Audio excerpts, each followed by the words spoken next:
tangents drawn to the circle x square plus y square is equal to 9 are at 60 degree to each other.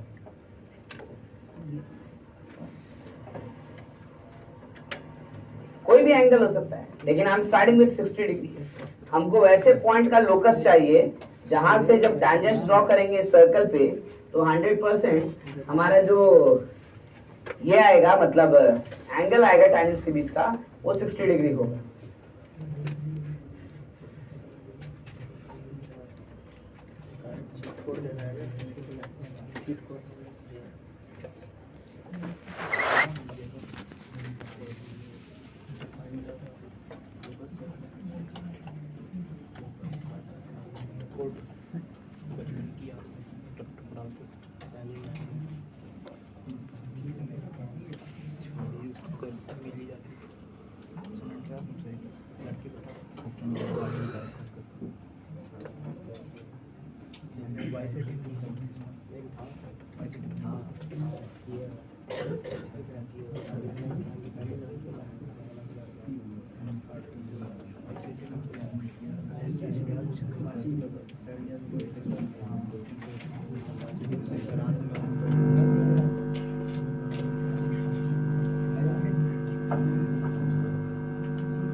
कैसे निकाला जाएगा locus, ये बताओ. हाँ बस खत्म, वही काम करना है. देखो सर्कल दिया है हमें, है ना, हम सबको लोकेट करते हैं पहले, उसके बाद बात करेंगे. एक पॉइंट ऐसा पी ले रहे हैं जिसका लोकस निकालना है. ठीक है, कैसे? तो भाई यहाँ पे जब आप टैंजेंट ड्रॉ करेंगे तो टैंजेंट के बीच में एंगल कितना होगा, देखो ऐसे, है ना. टैंजेंट ड्रॉ कीजिए, एंगल कितना बता रहा है, 60 डिग्री. ठीक है, इसी का लोकस निकालना है. क्या करें? तो सर्कल का सेंटर पता है ना हमको, कितना है, देखो 0, मैं कह रहा हूँ लोकस मतलब relation between x and y, तो इसी को क्या मानना पड़ेगा, एक्स कॉमा वाई. अब मैं कहता हूँ जरा ज्वाइन करो इसको सेंटर से. अब देखो ये वाला एंगल कितना हो जाएगा, हो गया ना. अच्छा, उसके ऊपर से और अच्छा बात, इसको जैसे ज्वाइन कर दो तो ये क्या हो गया, देखो तो हो गया ना. अब हमको रिलेशन खाली एक्स और वाई के बीच में चाहिए, तो यहीं से लिखते हैं ना. दिक्कत क्या है, क्या लिखेंगे बताओ. tan 30 डिग्री लिखे, ये क्या है, रेडियस है ना, और रेडियस कितना दिया हुआ है, देखो तो जरा सर 3, करेक्ट ना. तो I can right tan 30 degree in triangle, देखो इन ट्रायंगल OTP, करेक्ट ना. क्या लिखेंगे, तो tan 30 degree is equal to कितना हो जाएगा, तो OT बाई PT, है ना. नाउ व्हाट इज OT बताओ. tan 30 डिग्री तो 1/√3 ना, 1/√3. OT कितना होगा, रेडियस, तो 3. एंड व्हाट इज PT, ये बताओ, रूट अंडर और कुछ नहीं ना भाई. यहां से रूट अंडर S1 जो है वो 3√3 हो गया ना. देखो ना, व्हाट इज S1, ये बताओ, S1 क्या होगा. यहां से S क्या है बताओ जल्दी, पहले हम यहाँ लिख लेते हैं, यहाँ लिख लेते हैं. S क्या होगा बताओ, x square plus y square minus, तो S1 क्या हो गया, तो एक्स और वाई की जगह क्या पुट करना है, एक्स और वाई की जगह एक्स और वाई पुट करना है. तो S1 नहीं, वो क्या है, S है ना. तो directly you can write root under x square plus y square minus 9 is equal to. अब क्या करें, तो लोकस में स्क्वायर रूट नहीं होना चाहिए, तो स्क्वायरिंग करेंगे तो देखो क्या बन जाएगा, x square plus y square minus 9 is equal to कितना हो गया. So we are getting x square plus y square is equal to. अब बताओ ये एंगल अगर चेंज कर दे तो निकल सकता है. 60 डिग्री की जगह पे हम 2 थीटा लिख देते हैं, तो क्या होगा, बस tan थीटा हो जाएगा, है ना. कोई फर्क तो नहीं पड़ेगा ना, करेक्ट ना. तो ये बातें हम लोग कर सकते हैं. इसी में एक पर्टिकुलर एंगल है, जिसका हम लोग नाम दे देते हैं, वो पर्टिकुलर एंगल क्या है 90 डिग्री है ना, उसके लोकस का हम लोग नाम दे देते हैं और उसको हम लोग कहते हैं डायरेक्टर सर्कल। बात समझ में आया? इसी में एक पर्टिकुलर एंगल है जिसका लोकस को हम लोग नाम देते हैं, उसको हम लोग कहते हैं डायरेक्टर सर्कल। कौन सा एंगल है वो 90 डिग्री है ना। यानी हमारा डेफिनेशन जो होगा डायरेक्टर सर्कल का वो क्या होगा भाई, तो ऐसे पॉइंट का लोकस जहां से कितने कैसे टैंजेंट्स बनेंगे, परपेंडिकुलर टैंजेंट्स, यानी जो टैंजेंट्स ड्रॉ करोगे दोनों आपस में क्या होगा 90 डिग्री पे, है ना। उसी को हम लोग क्या कहते हैं, तो director circle to the circle, correct ना। तो हम उसकी बात करें अब,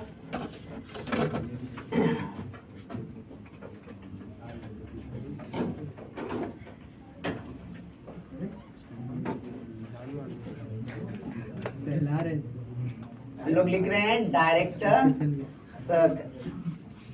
पहले तो डेफिनेशन की ओर बात करें, ध्यान दो, बात से नहीं, पहले तो डेफिनेशन की ओर डायरेक्टर सर्कल का क्या लिखेंगे, लास्ट बेंच, इधर ध्यान दो, बात नहीं, क्या लिख रहे हैं हम लोग, फॉर अ गिवन सर्कल, यानी सर्कल दिया होगा तब डायरेक्टर सर्कल की हम बातें करेंगे, ये सर्कल के रेस्पेक्ट में बातें करते हैं, ठीक है। For a given circle the locus of a point P such that tangents drawn from P to the circles are perpendicular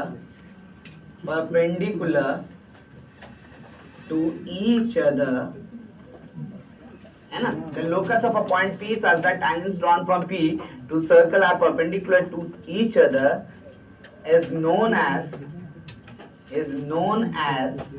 a director circle,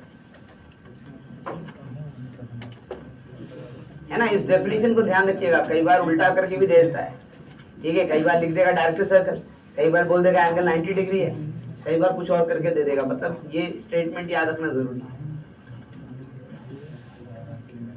और इम्पोर्टेंट है। तो डायरेक्टर सर्कल का इक्वेशन निकाल के भी रखेंगे, है ना। तो दोनों ही केस में, हम एक केस में नहीं बात कर रहे हैं, हम इसको दोनों ही केस में निकालेंगे, है ना। पहला केस ले रहे हैं जब सर्कल का इक्वेशन क्या गिवन होगा सर्कल का इक्वेशन कितना, तो x square plus y square is equal to, आसान वाला, है ना। उसके बाद जनरल इक्वेशन, ताकि दोनों में हम प्रॉपर्टी लिख सकें, कॉमन प्रॉपर्टी जो है दोनों का वो लिख सके, कि बार बार हमको इतना डिराइव नहीं करना पड़े, फॉर्मूला सॉल्व ना करना पड़े, क्योंकि ज्यादा यूज होने वाला फैक्टर है ना। कैसे निकालेंगे इसको, ये है P, यहां से टैंजेंट ड्रॉ किया, देखो ये कितना है 90 डिग्री ना, सेंटर क्या है हमारे पास 0, ज्वाइन कर दीजिए, ये एंगल कितना हो गया 45, देखो 90 डिग्री, ठीक है। ये ना तरीका है, 90 डिग्री था पूरा, तो हाफ एंगल कितना हो जाएगा 45। ये तो हम लोग प्रूफ कर चुके हैं कि वो एंगल बाइसेक्टर है। तो भाई क्या करेंगे, तो इन ट्रायंगल OTP क्या लिखा जाए, तो tan 45 is equal to OT by PT। So this means tan 45 कितना होता है 1, so I can write PT is equal to, और PT कितना है, तो रूट अंडर कितना बताओ, x square plus y square minus, और ये कितना है रेडियस, तो ये स्क्वायरिंग कर देते हैं, तो देखो इक्वेशन क्या बनेगा, x square plus y square is equal to, this is director circle. अगर एक बार में कहा जाए कि भाई डायरेक्टर सर्कल और सर्कल दोनों का सेंटर सेम है, देखो सही कह रहे हैं ना, और फर्क किसमें है, तो सिर्फ रेडियस में। क्या फर्क है भाई,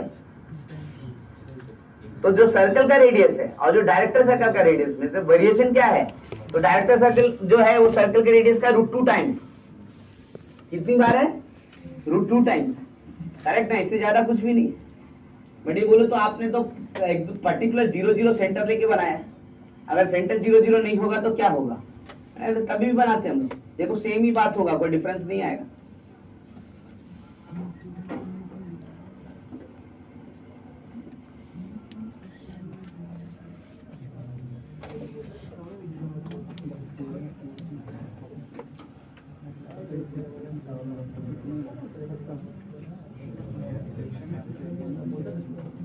ध्यान दो, बातें करोगे डिस्ट्रैक्ट हो गए और उसके बाद फिर आप स्लो डाउन होगा।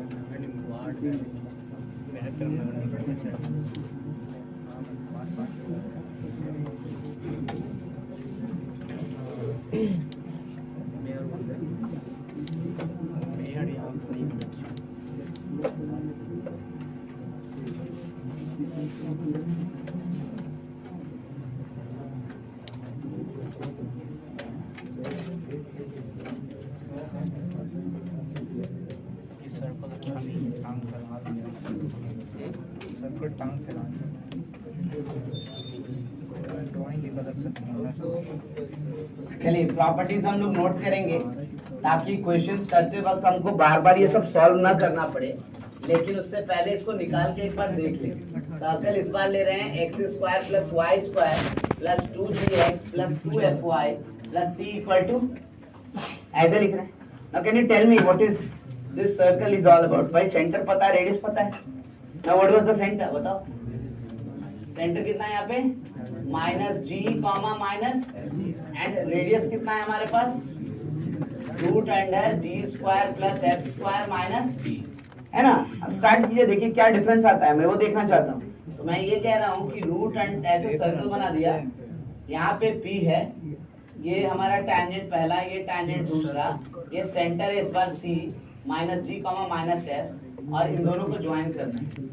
यहाँ से टच करवाइए इसको परपेंडिकुलर, फिर से वही, ये एंगल कितना? 45 डिग्री। तो इन ट्रायंगल CTP, इस बार तो ये लिखेंगे ना, tan 45 कितना हो जाएगा? तो CT बाई PT, है ना। tan 45 कितना होता है? 1। तो फिर से वापस देखो यहाँ से, PT is equal to CT। Now what is PT? तो रूट अंडर, और CT कितना है? तो root under g square plus f square minus, हो गया ना। क्या किया जाए अब, क्या किया जाए? तो भाई रूट हटाइए, स्क्वायर कर लीजिए और S1 का वैल्यू डालिए। तो S1 का वैल्यू के लिए x और y की जगह क्या लिखें? x एंड y, क्योंकि लोकस निकाल रहे हैं। तो S1 नहीं, उसको क्या लिखना है? S। तो इक्वेशन क्या हो गया देखो तो, x square plus y square plus 2gx plus 2fy plus c is equal to g square plus f square minus, हो गया ना।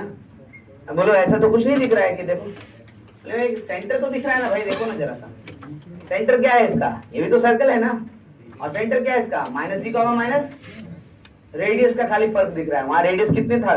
√2 टाइम था। यहाँ भी हमको देखना है, तो मैंने लगा कुछ नहीं करो, इसको भी स्टैंडर्ड फॉर्म में चेंज कर दो, दिखेगा।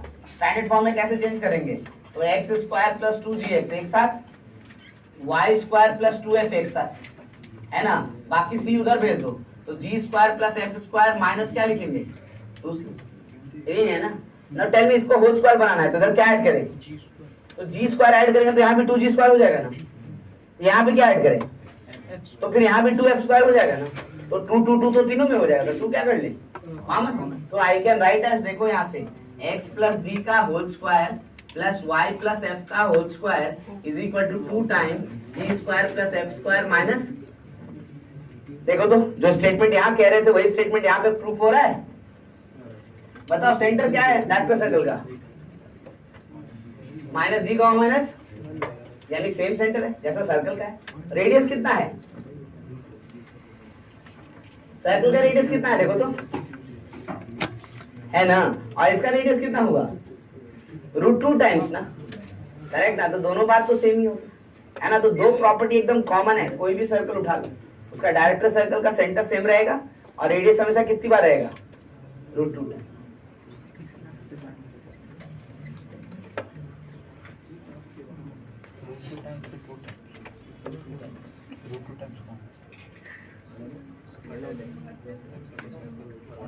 है ना। सो बात ये ध्यान रखिएगा, पहला director circle and it's circle, उल्टा लिखिए, circle and it's director circle are always concentric. Now what do we mean by concentric?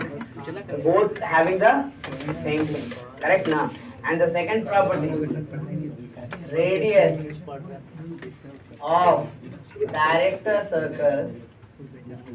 circle is equal to root 2 times radius of circle. ध्यान रखिएगा, एज अ स्टेटमेंट भी ये सब चीजें दी जा सकती है.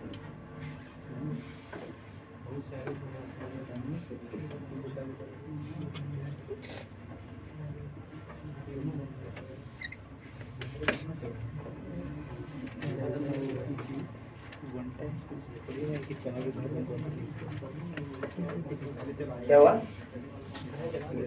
एग्जाम्पल मतलब सेकंड वाले पॉइंट को यहाँ से देखो ना, यहाँ इसका रेडियस बताओ ना क्या है. ये आर स्क्वायर है ना, करेक्ट ना. तो आर स्क्वायर कितना लिखा हुआ है? आर स्क्वायर लिखा हुआ है 2g square plus f square minus 6. ठीक है, तो आर जो है वो कितना हो गया? Root 2 time root under g square plus f square minus 6 नहीं हो गया? ठीक है ना. तो बात तो वही कह रहे हैं.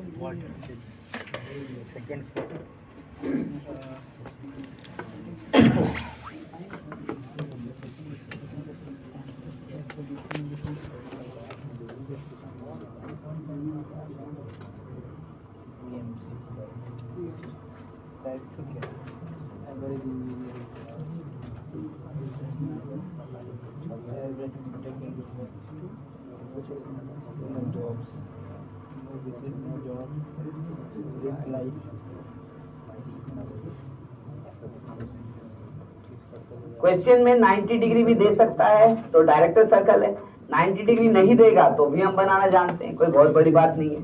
ठीक है, लेकिन ध्यान रहे कि 90 डिग्री न लिख करके डायरेक्टर सर्कल डायरेक्ट भी बोल सकता है, तो डायरेक्ट लिखेंगे हम लोग, क्यों बार बार कैलकुलेट करेंगे. We understand both of them are having centre same and the radius is just root 2 times the radius of the circle.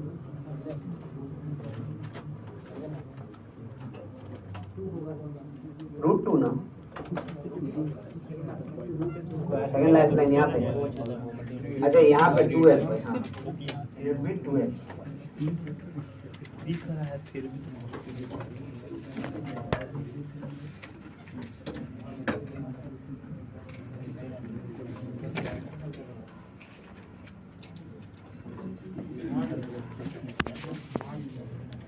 ये फिगर कितना इंपॉर्टेंट है, आप देखो कितना सारा क्वेश्चन इस पे क्रिएट हो रहा है ना. हर एंगल से क्वेश्चन हो रहे हैं. एक और क्वेश्चन बन सकता है इसमें, जिसको हम लोग थोड़ा छोटा कर सकते हैं, बाकी को तो नहीं छोटा कर पाएंगे, है ना. जैसे एक ट्रायंगल बनता दिख रहा है. अब इस ट्रायंगल का अगर हमसे सरकम सर्कल पूछे, सरकम सेंटर पूछे, तो हम निकाल सकते हैं आसानी से, है ना. सेंट्रॉइड पूछे या एरिया पूछे तो थोड़ा लेंथी हो जाए, क्योंकि सेंट्रॉइड के लिए तो तीनों पॉइंट चाहिए होगा. ठीक है ना. एरिया के लिए भी थोड़ा बहुत हम लोग हेल्प कर सकते हैं, लेकिन उसके अलावा मुश्किल हो जाएगा. ना तो सीन इसकी भाई हमको मदद किसके लिए चाहिए? तो सरकम सर्कल के लिए.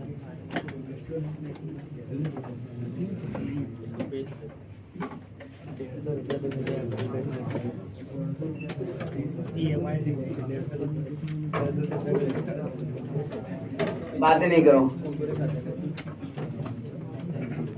मैं क्वेश्चन के जरिए ही स्टार्ट कर रहा हूँ चीजों का. मतलब क्या है, अब क्लास के बाद फिर पूछना तुम, अभी बात कर लो.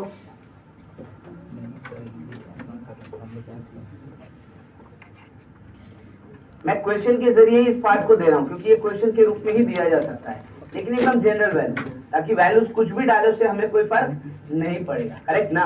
I am saying find if tangents PQ and PR are drawn to a circle x square plus y square plus 2gx plus 2fy plus c equal to 0 from point P x1 comma y1, then find the equation of circumcircle to triangle PQR. We could have given you a particular circle. We could have given you a particular point, जिससे calculation तो थोड़ा दिखने में आसान होता, लेकिन fact नहीं समझ में आता, इसलिए एकदम जनरल वैल्यू दी है। सर्कल भी एकदम जनरल, पॉइंट भी एकदम जनरल, कुछ भी हो।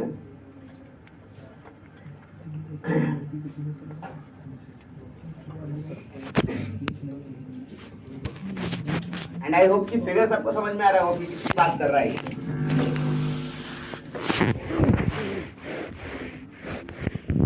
ये सर्कल है, ये P है, x1, y1।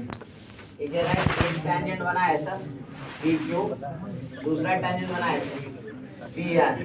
देखो Q और R ज्वाइन कर देते हैं, ये ट्रायंगल बन गया PQR। इसका सर्कम सर्कल से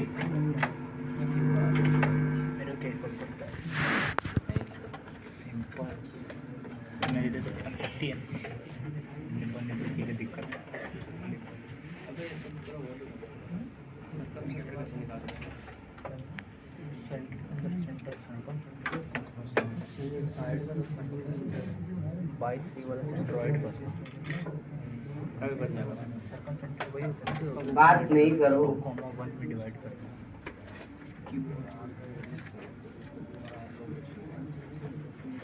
क्या मतलब अलग अलग बोलना होगा?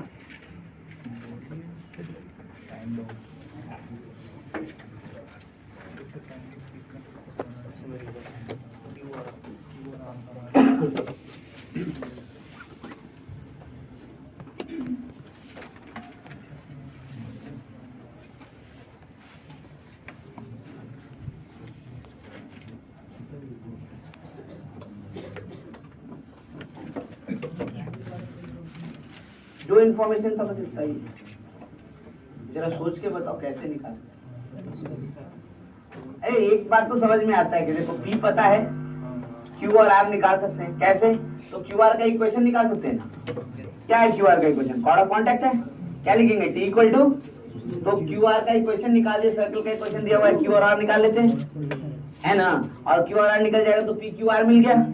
अब सर्कम सर्कल निकालें, सर्कम सेंटर निकालेंगे, फिर रेडियस निकालेंगे, सर्कम सर्कल निकाल देंगे। पूरा आसान काम है, इसलिए तो जनरल वैल्यू दी है, इसलिए Q और R तो आप निकाल ही नहीं पा रहे, है ना। पर्टिकुलर होता तो कोशिश भी करते, है ना। हाथ रुक गया ना, आगे नहीं बढ़ पा रहा है। क्यों? क्योंकि Q R लिखेंगे भी तो x1 y1 के टर्म है, फिर इंटरसेक्शन निकालेंगे। आसान थोड़ी है।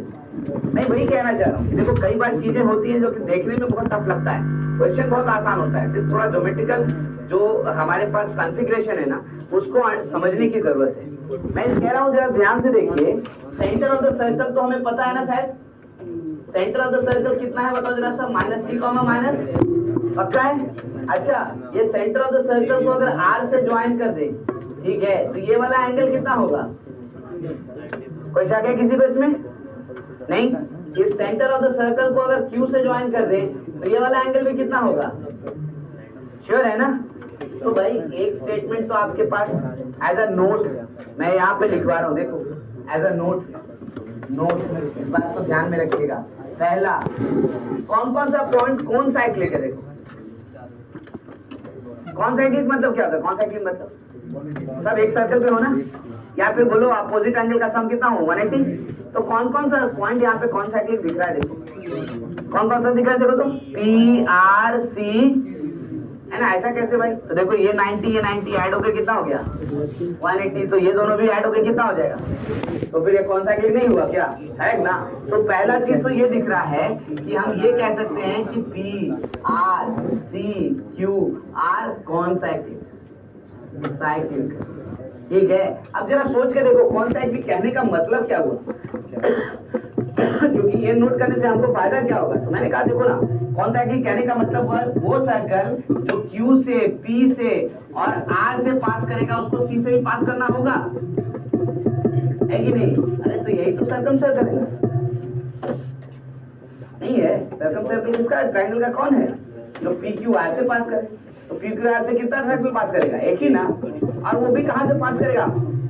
C से, करेक्ट ना। तो यही बात यहाँ पे हम लोग को ऐसा नोट लिखना है कि this implies circum circle circle of triangle PQR also passes through the center of the circle. पक्का? बोले इससे क्या फायदा? एक और पॉइंट आप बढ़ा दिए, उसे हमें तो कोई फायदा नहीं दिख रहा है। बोले दिखेगा फायदा कैसे? तो आप जरा ज्वाइन तो करो इसको, इन दोनों को ज्वाइन कर दो, पी को और सी को कर दे।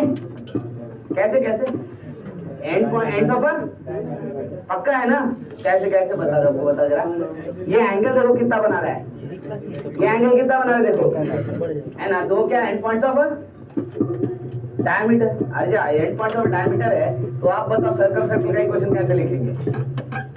एक लाइन में ना, है ना? क्या तो formula and point of diameter पता है तो x minus x1 into x minus x2 plus y minus y1 into circum centre पूछे तो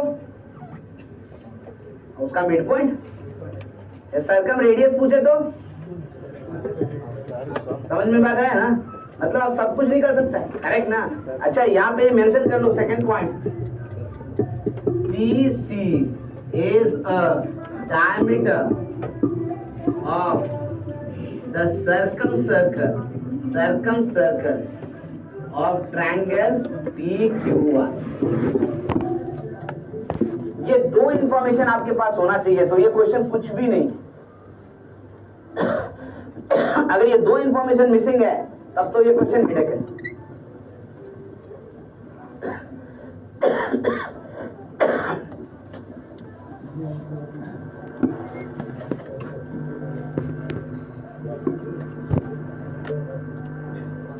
अब बताओ इक्वेशन ऑफ सर्कम सर्कल, अब हम डायरेक्ट लिख रहे हैं यहाँ से equation of circum circle of triangle PQR। बताओ क्या हो लिखे? अरे एंड पॉइंट पता है ना दोनों, देखो तो क्या लिखेंगे बताओ? x minus x1 into x plus y minus y1 into y plus f equal to खत्म। कोई पूछा सर्कम सेंटर, तो भाई ये भी बता सकते हैं, कौन? बहुत बड़ी बात है। क्या लिखना है? x1 plus g by plus g की माइनस g। गलत बता देते हो, बताओ प्लस होगा कि माइनस होगा? अरे दोनों ऐड ना करोगे? क्या लिख रहा है? मिड पॉइंट फॉर्मूला माइनस करता है ऐड करता है? हाँ तो ऐड कर तो माइनस ना आएगा उसमें। और दूसरा वाला y1 minus f bye, okay आज समझ में आया? यानी एक लाइन का क्वेश्चन है, उससे ज्यादा का क्वेश्चन नहीं है ये, लेकिन ये दोनों इंफॉर्मेशन याद रखिएगा।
आई होप अब ये फिगर आएगा तो किसी को डिस्टर्ब नहीं करेगा। हर तरीके से हम लोग जानते हैं इस फिगर को, हर तरीके से। ये एंगल बाइसेक्टर है, ये एंगल डिसाइड करना जानते हैं हम लोग। कैसे नहीं डिसाइड करेंगे इस एंगल को? अरे भाई ये रेडियस पता है, ये डिस्टेंस पता है, ये रूट S1 पता है, ये एंगल डिसाइड नहीं होगा। तो अगर बोला एंगल निकालिए तो भी निकाल सकते हैं, ठीक है? एंगल दिया हुआ है, लोकस निकालिए वो भी निकाल सकते हैं, ठीक है ना? उसके बाद क्या पूछ सकता है आपसे? तो भाई ट्रायंगल के बारे में, तो ट्रायंगल का सर्कम सेंटर निकाल लीजिए, है ना? और क्या पूछेगा? ऑर्थो सेंटर, करेक्ट ना? तो येलो लाइन का इस्तेमाल करेंगे, लेकिन उसके लिए फिर क्या चाहिएगा? सेंट्रॉइड, है ना? तो सेंट्रॉइड निकालने के लिए हमको Q और R से चाहिए होगा, तभी सेंट्रोइड निकाल पाए। क्या और कोई तरीका है सेंट्रोइड निकालने का? देखो तो और कोई तरीका है क्या सेंट्रोइड निकालने का? किसका? क्यूआर का क्या? क्यूआर का परपेंडिकुलर मिड पॉइंट से मतलब नहीं समझ में आया, बताओ क्या कहना चाह रहे हो? अच्छा सेंट्रोइड निकालने के लिए ट्राई कर रहे हो क्या? अच्छा मैं सोचा तुम नया क्वेश्चन पूछ रहे हो। हाँ बात सही है, गलत नहीं है 100%। सेंट्रोइड क्या होता है? मीडियन ना, यानी पॉइंट ऑफ इंटरसेक्शन किसका? सारे मीडियंस का। तो भाई दो मीडियंस का भी निकालेंगे तो काफी है। आप देखो जरा सा, क्यूआर का मिड पॉइंट यही ना होना है, ठीक है ना? तो यही लाइन है मीडियन, यानी हमारा सेंट्रोइड लाई करेगा किसी पे? इसी के ऊपर, ये तो पक्का है। तो यही यूलर लाइन है। क्यों? क्योंकि सरकमसेंटर भी तो इसी पे लाई कर रहा है ना, ठीक है ना? हाँ अब कहाँ लाई करेगा भाई, ये भी हमको समझना है। तो बहुत आसान है, यहाँ से एंगल बाइसेक्टर डिवाइड सॉरी, यहाँ से मिड पॉइंट एक डिसाइड करके यहाँ से निकल डाल देते हैं, ठीक है ना? मिड पॉइंट यहाँ से डिसाइड करके अगर डाल देंगे तो देखो तो एक यहाँ से ट्रायंगल बन जाएगा, जो कि एंगल नोन है, ठीक है? ये लाइन का इक्वेशन निकल जाएगा, तो इंटरसेक्शन निकल जाएगा। थोड़ा मेहनत लगेगा, ऐसा नहीं है कि आसानी से निकल जाएगा, लेकिन थोड़ा मेहनत लगेगा। और जैसे सेंट्रोइड निकल गया तो ऑर्थो सेंटर तो टेंशन ही नहीं, वो भी इसी लाइन पे होना है, ठीक है? तो सारा काम हम लोग कर सकते हैं, लेकिन बेसिक जो क्वेश्चन पूछता है वो यही पूछता है about circumcircle, and we should be ready, क्योंकि सर्कम सर्कल में कोई टाइम नहीं लगना है। ये वाला गेम खेला डॉट डॉट वाला, जिसमें बॉक्स करके स्कूल में तो बचपन में खेला ही हो, डॉट डॉट डॉट रहता बॉक्स करके नाम फर्स्ट लेटर लिखना बचपन में तो हम खेले थे। बचपन में दोस्त रहना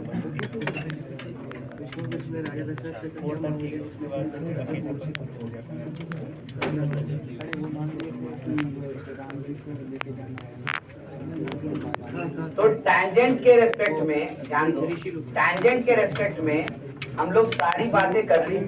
एक तो टैंजेंट का इक्वेशन निकालना सीख लिए, टैंजेंट अगर पॉइंट बाहर है तो दो टैंजेंट का इक्वेशन वो भी निकालना जानते हैं, ठीक है? उसके करस्पॉन्डिंग जो फिगर बनता है उसकी बातें भी कर रहे हैं। इंडीड हम लोगों ने यहाँ पे कॉर्ड का भी इक्वेशन सीखा है, जिसका मिड पॉइंट दिया हुआ है, that is t is equal to s। अब कुछ कॉर्ड्स की बातें करें हम लोग। देखो कॉर्ड्स को हम फ्रीक्वेंटली एक के साथ नहीं रख रहे हैं, थोड़ा बांट के पढ़ा रहे हैं, क्योंकि जहाँ पे जिसका जरूरत है उसकी बात करेंगे। मैं एक बात अभी यहाँ से करना स्टार्ट करता हूँ, जिसको हम लोग कहेंगे क्या, तो भाई कॉर्ड का लेंथ निकालना है ना, इसके ऊपर हम थोड़ा सा कॉन्सेंट्रेट करेंगे, क्योंकि टैंजेंट का काम हो गया हमारा। जब हम कॉर्ड के रिलेशंस पढ़ लेंगे, नॉर्मल्स पढ़ लेंगे, तब हम लोग आएंगे रिलेशन बिटवीन टू सर्कल्स, है ना? और वो हमारे लिए बहुत इंपॉर्टेंट फैक्ट होगा। तब कॉमन कॉर्ड की बात वहां करेंगे, यहाँ पे पहले स्टार्ट करते हैं हम लोग। एक कॉन्सेप्ट है यहाँ पे, लेंथ ऑफ अ कॉर्ड। बिना नेट का तो जिंदगी भी आ रही है।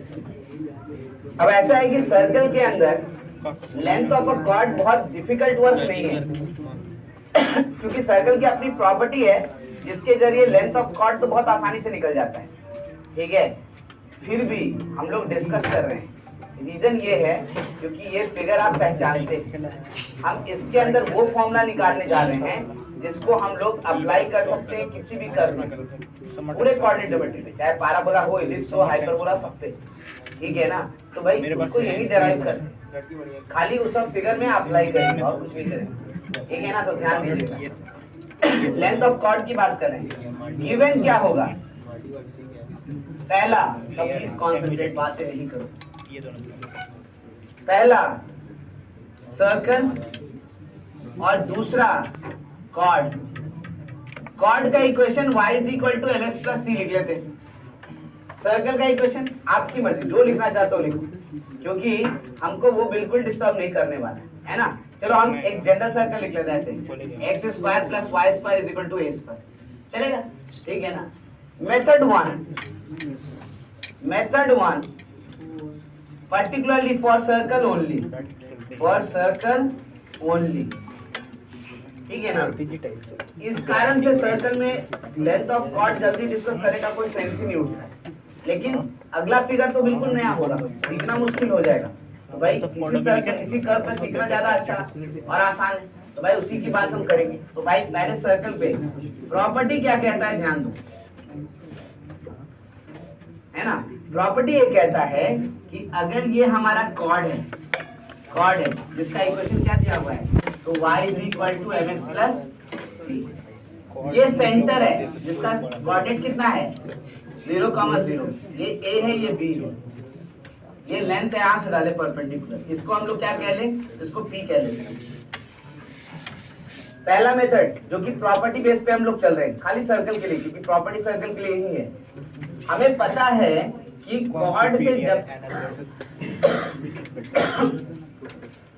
जब भी आप परपेंडिकुलर डालोगे ओरिजिन से किस पे, किसी भी कॉर्ड पे, तो वो कॉर्ड को क्या करता है, तो इसका मतलब हमें पता है कि AP is equal to half of कितना हो जाएगा, पूरा नहीं देखेंगे, है ना, ये होगा ना। इसका मतलब आपको AP निकल गया तो AB निकल गया, काम वहीं पे खत्म हो जाएगा। और AP निकालना बिल्कुल डिफिकल्ट वर्क है, क्यों, क्योंकि बात मत करो, बोल रहे हैं, बात को सुनो।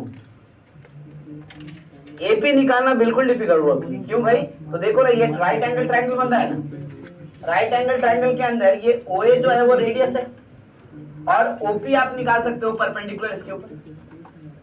We can find AP square actually किसके बराबर है, तो ये है OA square minus OP square. यहाँ OA क्या है, तो रेडियस है ना, और OP क्या है, तो देखो ना, mod of m into 0 minus 0 plus c by root under 1 plus कितना, परपेंडिकुलर लेंथ, कहां से, सेंटर से, किस पे, लाइन पे। देखो AP निकलेगा यहां से, फिर निकल जाएगा ना, this radius is also equal to a। और जैसे ही AP निकल गया तो हमारा वैल्यू किसका आ गया, तो लेंथ ऑफ कॉर्ड निकल गया। लेकिन ये सिर्फ सर्कल तक सीमित है ना, जैसे सर्कल के ऊपर बढ़ेंगे ये सब फॉर्मूला यही रह जाएगा, यही कुछ मदद नहीं करेगा। तो हमें एक ऐसा फॉर्मूला चाहिए जो पूरे कोऑर्डिनेट के कर्व पे लगे, चाहे वो पैराबोला हो, चाहे सर्कल हो, चाहे इलिप्स हो, किसी से भी हो, उसे में फर्क ना पड़े। मैं उस मेथड की ओर आपको लेके चल रहा हूं।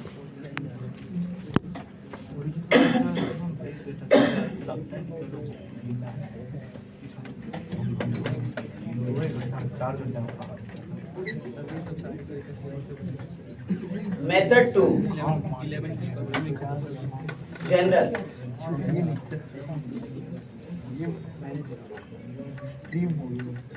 स्टॉप। इस मेथड में फॉर्मूला हम जहां तक लेकर आएंगे, जहां तक रिड्यूस करेंगे, this is applicable to all the curves. ध्यान दीजिएगा कैसे, तो आई एम सेइंग कि भाई ये सर्कल है और ये कॉर्ड है, ये A ये B है ना, ये कॉर्ड है। कॉर्ड का equation y is equal to mx plus क्या है। मैं थोड़ी देर के लिए ये कहता हूं कि भाई अगर हम सपोज कर ले कि x1 y1 इसका कोऑर्डिनेट है, x2 y2 इसका कोऑर्डिनेट है, तो कोई दिक्कत नहीं ना है। सपोज कर रहे हैं हम लोग, ऐसे मान रहे हैं कि let a is equal to x1 comma y1 and b is equal to x2 comma, मान सकते हैं ना, ठीक है। तो फिर AB का लेंथ क्या होगा, length of chord, length of chord क्या होगा बताओ जरा सा।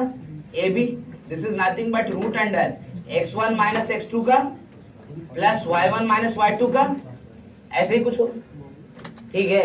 मैं कह रहा हूं फिर तो कैलकुलेशन तो वही बराबर हो गया, दोनों पॉइंट निकाल के डिस्टेंस फॉर्मूला लगाइएगा, तो फिर फॉर्मूला क्या, मैंने कहा जरा ध्यान से देखिए, ये पॉइंट A और B जो है वो सर्कल पे भी है और किस पे है, कॉर्ड पे। अगर कॉर्ड पे है तो इसका मतलब y1 is equal to mx1 plus c होगा ना, है ना। y2 इज इक्वल टू क्या होगा, नहीं होगा, it must satisfy the equation of the chord, correct. और अगर यहां से इन दोनों को सब्ट्रैक्ट कर दिया जाए, this is 1 this is 2, 1 minus 2 अगर लिखा जाए तो लेफ्ट हैंड साइड क्या आएगा, y1 माइनस, और राइट हैंड साइड क्या आएगा, देखो तो कांस्टेंट है, उसमें कोई रोल नहीं है ना। I can replace this value over here, देखो इस वैल्यू को रिप्लेस करेंगे तो हमारा इक्वेशन कैसा दिखेगा, x1 माइनस x2 का whole square plus m square time x1 minus x2 का,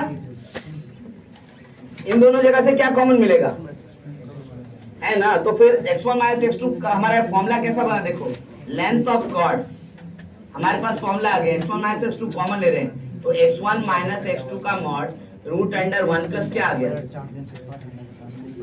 गया ना। यानी करना क्या होगा, तो कुछ नहीं, लाइन का जो इक्वेशन है उठा के कर्व के इक्वेशन पे डाल देना।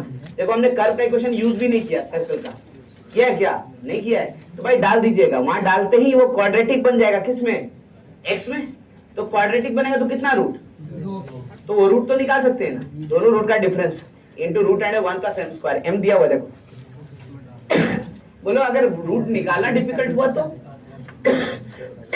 रूट अगर निकालना डिफिकल्ट हुआ तो यू कैन सी, इसी चीज को हम लोग लिख सकते हैं कैसे, तो root under x1 plus x2 का whole square minus 4x1 x2 लिख सकते हैं ना। अगर रूट्स निकालना डिफिकल्ट हुआ तो सम ऑफ द रूट्स तो डिफिकल्ट ही ना है, वो क्या होगा, क्वाड्रेटिक इक्वेशन में b माइनस b बाई है, और x1 x2 product of the root कितना होगा, c बाई, कोई कैलकुलेशन, सीधा इसको उठा के यहाँ डालिए और क्या बना दीजिए, क्वाड्रेटिक, क्वाड्रेटिक डालेंगे तो ये सम ऑफ द रूट्स, और ये क्या है, अरे हमारा फॉर्मूला, और ये किसी भी कर्व के लिए, अब देख लो यहाँ पे किसी स्पेसिफिक कर्व की बातें नहीं कर रहे हम, तो ये किसी भी कर्व के लिए लेंथ ऑफ कॉर्ड अगर दिया जाए तो ये फॉर्मूला इस्तेमाल हो सकता है, इसलिए इस फॉर्मूला को याद रखिएगा।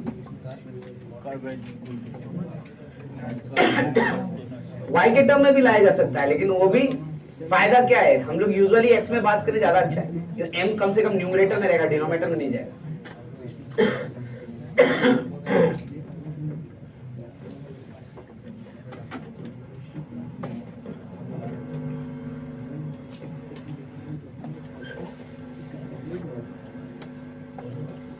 इस फॉर्मूला को इसलिए याद रखिएगा क्योंकि सर्कल में हमें इसकी जरूरत नहीं है, जरूरत पड़ेगी कहां पे हमको, तो पैराबोला, इलिप्स, हाइपरबोला, जब वहां बातें होंगी, और वहां पे एक्सप्लेन करना थोड़ा डिफिकल्ट हो जाएगा, यहाँ तो आसान।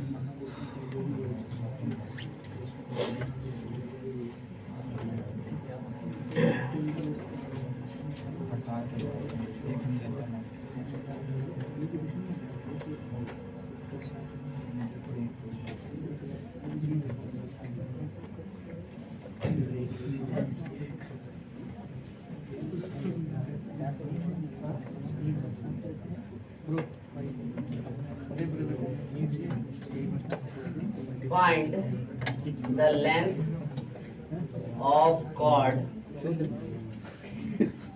x plus y minus 3 is equal to 0 to the circle x square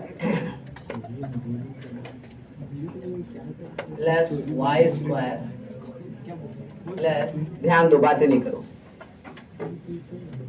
plus 2x minus 2x minus 2y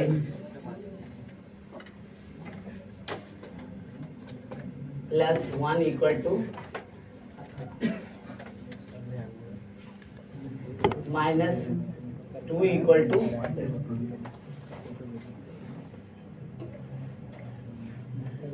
minus 7 तो ज़्यादा बेटर होगा। That should be a chord. That is essential.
बात नहीं आ गया क्या आंसर?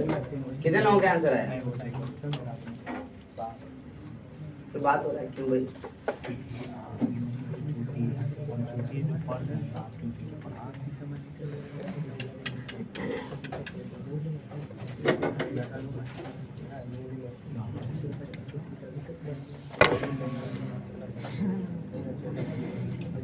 देखिए मैंने क्या कहा, ये सर्कल का क्वेश्चन है तो एक नहीं दो तरीके से आप बना सकते हैं। डेफिनेटली आपके लिए पहला मेथड आसान होगा, लेकिन जैसे ही कर्व चेंज होगा तो पहला मेथड डिफिकल्ट होने लगेगा, करेक्ट ना? तो हम कोशिश करेंगे कि इसी मेथड के थ्रू हम लोग काम करें। कैसे इस मेथड के थ्रू हम लोग काम कर सकते हैं? तो आई कैन सी कि हमारा यहाँ इक्वेशन देखो क्या है, तो कॉर्ड का इक्वेशन देख रहे हैं, y is equal to minus x plus 3, ये ना है। यहाँ से स्लोप बताओ जरा, स्लोप कितना दिख रहा है? -1, करेक्ट ना? और क्या चाहिए हमको? तो लेंथ के लिए x1 प्लस x2 और x1 x2 चाहिए, तो y का वैल्यू उठा करके रख देते हैं सर्कल के इक्वेशन में, है ना? तो क्या लिखेंगे देखो तो जरा सा, तो x square plus minus x plus 3 का whole square minus 2x minus 2 time minus x plus 3 minus 7 is equal to, अब देखो ये क्वाड्रेटिक इक्वेशन बनेगा कैसे? तो दिखता है ना यहाँ से एक्स स्क्वायर, और यहाँ से भी क्या आएगा? X square. कितना हो जाएगा? एक्स वाला टर्म यहाँ से कितना आएगा? तो माइनस 6x, यहाँ से माइनस 2x, कितना हो गया? माइनस 8x, और यहाँ से प्लस 2x, तो फिर से कितना? माइनस 6x, है ना? So we are getting minus 6x हो गया। कांस्टेंट कितना होगा? तो कांस्टेंट दिख रहा है यहाँ से 9, यहाँ से कितना? माइनस 6, तो कितना हो गया? माइनस 3, सॉरी 9 माइनस 6 यानी 3, 3 माइनस 7 यानी कितना हो गया? -4, -4 इक्वल टू, यानी इक्वेशन आ गया x square minus 3x minus 2 equal to. अच्छी बात क्या है कि आप अब इसको भी यूज कर सकते हैं, क्योंकि दोनों रूट निकालना आसान है, ठीक है? अगर मान लो नहीं, हम नहीं रूट निकालना नहीं चाहते तो क्या करेंगे? तो इजी वर्क है भाई, ऐसे देखो, length of chord, length of chord क्या यूज करेंगे? तो I can write root under 1 plus M square into root under x1 plus x2 का whole square minus 4x1 x2, यहाँ से रूट अंडर 1 प्लस माइनस 1 का स्क्वायर, ठीक है? अगला वाला root under x1 plus x2, बताओ यहाँ से x1 प्लस x2 क्या होगा? माइनस b बाई है ना, कितना हो जाएगा? 3, सो दिस विल बी 3 का square minus 4 time x1 x2, बताओ minus 2, so I will write minus 2। ये कितना हो गया? √2, और ये कितना होगा देखो तो 9 प्लस 8 यानी 3 और 4 का रूट, तो रूट अंडर कितना? This is length of the cord.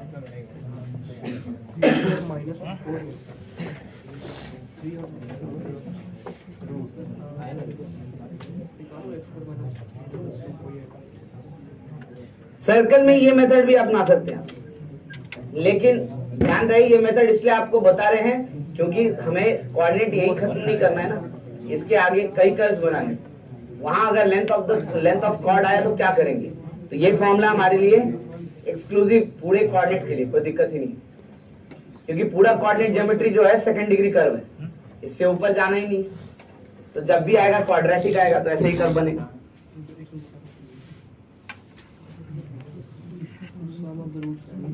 x1 plus x2 2 plus 1 equal to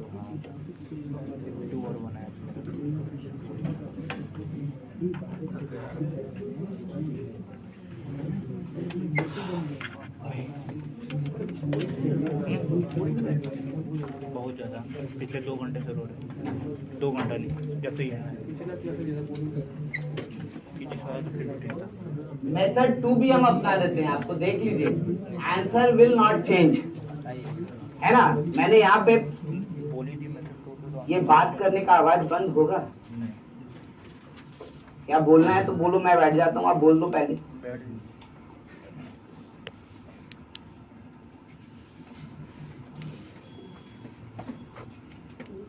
method 2 से भी आप बना सकते हैं, क्योंकि सर्कल है और सर्कल में मेथड 1 जो हम वहां पे लिखे थे, जिसको अब हम मेथड 2 बोल रहे हैं, वो ज्यादा आसान पड़ता है ना। मैं बार बार रिपीट कर रहा हूँ, हम लोग ये मेथड सिर्फ अडॉप्ट इसलिए कर रहे हैं कि हमको कोऑर्डिनेट में किसी भी कर्व पे निकालना पड़े।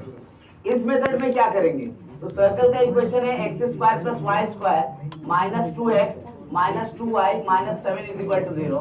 इसको लिख सकते हैं x - 1 का होल स्क्वायर प्लस y - 1 का होल स्क्वायर = ये लिखेंगे, है ना। यानी हमको दिख रहा है कि सर्कल ये है, सेंटर हमारा क्या हो जाएगा, तो 1,1, ये हमारा कॉर्ड है, यहाँ से परपेंडिकुलर डालते हैं, ये हम P कहते हैं, CP, है ना। रेडियस कितना है बताओ जरा, इसको Q लिखते हैं, ठीक है, इसको R लिखते हैं, ठीक है। तो आई कैन सी कि CQ जो है वो रेडियस है, and that can be written = 3, correct ना। Now what is CP? CP क्या आएगा, तो परपेंडिकुलर 1,1 से किस पे, तो कॉर्ड पे। कॉर्ड का इक्वेशन क्या है, x + y - 3 = तो डालते हैं ना, क्या लिखेंगे, 1 + 1 - 3 बाई कितना, √2, सो इट बिकम्स 1/, हो गया CP।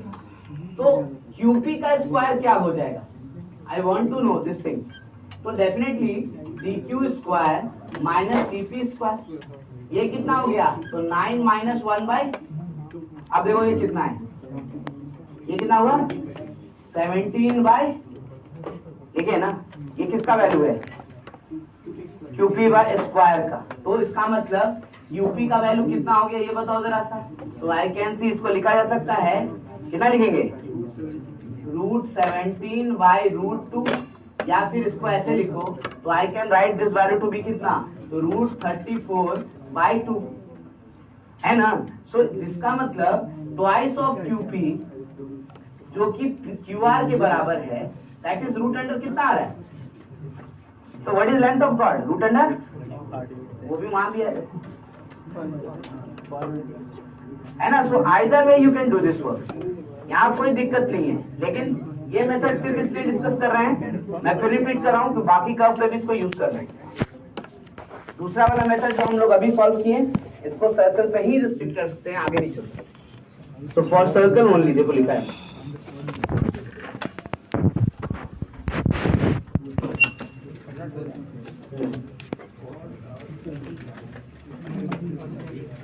क्या करें, मेथड और डिफिकल्ट हो जाएगा तुम्हारा, पूरा x1 y1 x2 निकालोगे, फिर y1 y2 निकालोगे, देखा। लेकिन हम क्या बोले शुरुआत में, ये कोऑर्डिनेट हो जितना छोटा करने की कोशिश करो ज्यादा फायदा। तो डिस्टेंस फॉर्मूला लगा लीजिए, फिर ये वैल्यू निकालो, तो x1 y1 x2 y2 आ ही गया, तो डिस्टेंस फॉर्मूला नहीं लगा लेंगे, नहीं आएगा ना। इतना आसान होता तो अब फिर ये चलते क्यों।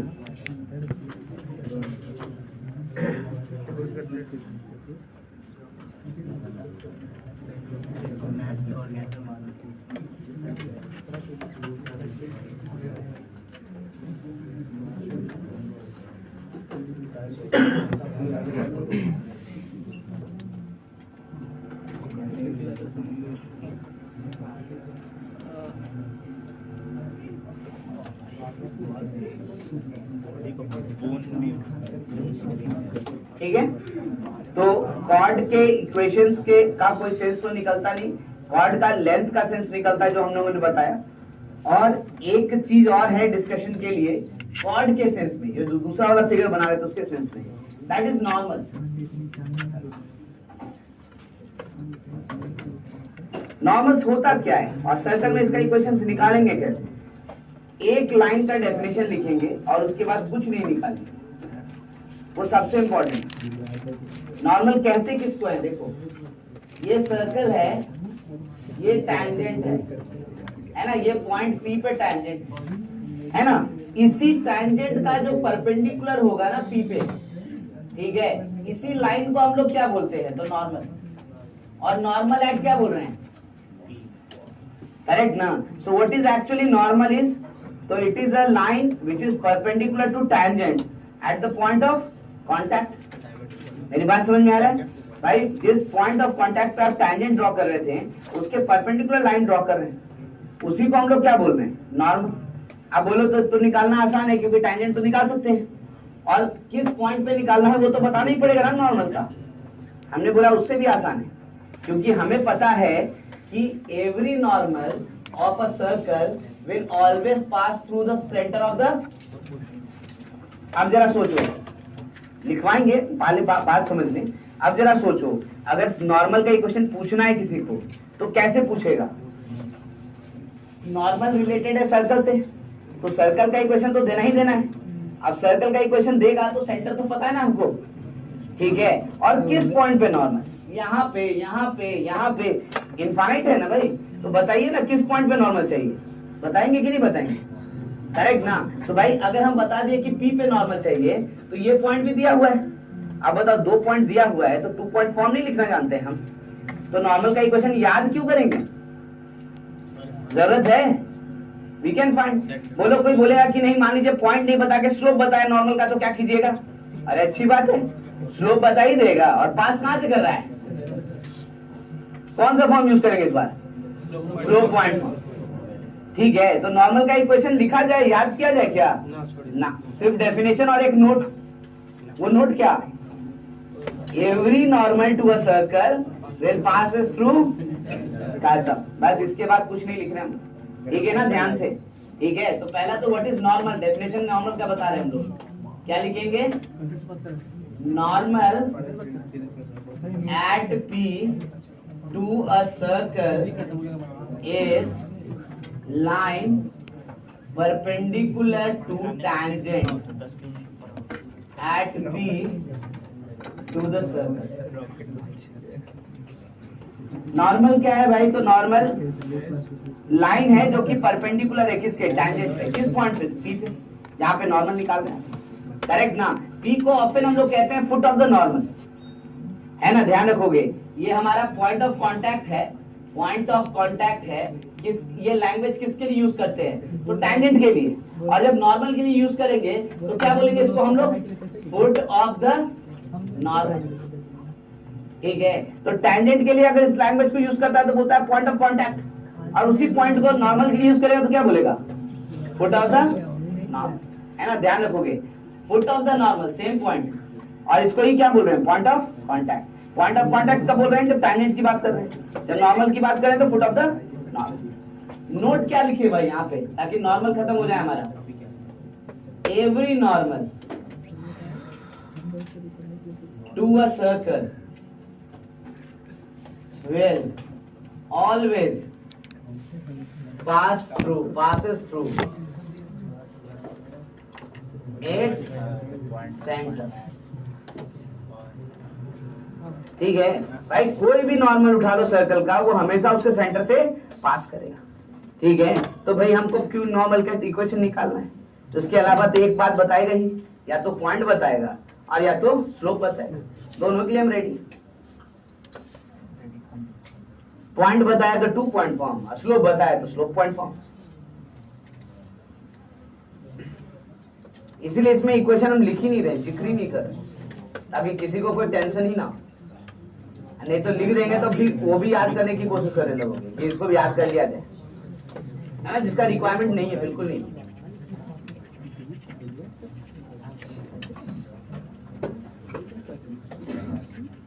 क्योंकि आपके मॉड्यूल में लिखा हुआ है, इक्वेशन लिखा हुआ है नॉर्मल का, नॉर्मल का इक्वेशन ये होता है, बट मैं नहीं समझता इसका रिक्वायरमेंट है, एंड आई होप कि हमने आपको जस्टिफाई करके बात बताया है कि इसकी जरूरत नहीं है। तो एक्स्ट्रा चीज, बेकार का चीज रटने की कोशिश ना करें, मिनिमम से मिनिमम इंफॉर्मेशन, क्योंकि ऐसे ही बहुत ज्यादा इंफॉर्मेशन है। उसको छोटा करने की कोशिश कर रहे हैं कि जितना मिनिमम हो सके, कॉमन इंफॉर्मेशन हो सके, जैसे कि पूरे कोऑर्डिनेट पे काम चले, वही काम कर रहे हैं उससे ज्यादा। आप देखो लेंथ ऑफ कॉर्ड में भी इसको बताया है, सिर्फ इसीलिए क्योंकि पूरे में काम चले, एक जगह से खाली नहीं कि सर्कल के लिए ये वाला, इलिप्स के लिए ये वाला, पैराबोला के लिए ये वाला, तब फिर हो गया लिस्ट, वो काम ही नहीं कर रहे। ठीक है, तो टैंजेंट्स का काम हो गया, नॉर्मल्स का काम हो गया, कॉर्ड्स का काम हो गया। अब हम बात कर रहे हैं रिलेशन बिटवीन टू सर्कल्स, है ना। इसके बाद हम लोग बात करेंगे relation between 3 and more circles, correct ना। तो 3 एंड मोर सर्कल्स यानी family of circles. Important concept है रिलेशन बिटवीन टू सर्कल्स, इसी में आएगा एंगल बिटवीन सर्कल्स भी, ठीक है ना। तो कई चीजें हैं जो कि इसमें इन्वॉल्व होगा, इसको ध्यान दीजिएगा। और यहाँ पे विजुअलाइजेशन थोड़ा ज्यादा इंपॉर्टेंट हो जाता है, ठीक है। तो पहले समझिए, फिगर के थ्रू ही बताने की कोशिश करेंगे।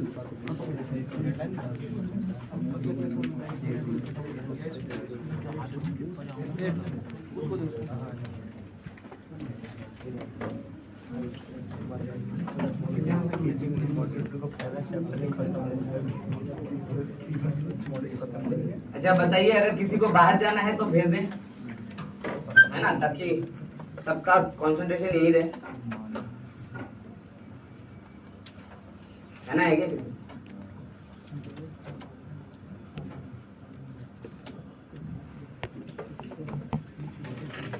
Relation between two circles.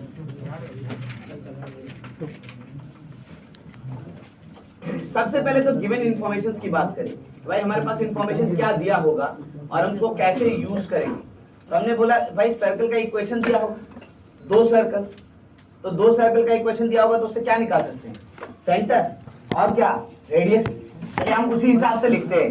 Given हमारे पास होगा पहला सर्कल 1, सर्कल 1, इसको कैसे लिखेंगे, तो x माइनस x1 का whole square, y minus y1 का whole square is equal to r1 square. And second circle 2, x minus x2 का whole square, y minus y2 का whole square is equal to r2 square, है ना। यानी आप अगर information बाहर निकाले तो आपको समझ में आएगा कि सर्कल 1 के बारे में आप क्या क्या जानते हैं भाई। तो सेंटर, जिसको आप लोग क्या बोलेंगे, तो C1, है ना, क्या है x1 comma y1, and radius जो कि कितना है भाई, तो r1। दूसरा चीज सर्कल 2 के बारे में हम क्या जानते हैं, वो तो गिवन था ना।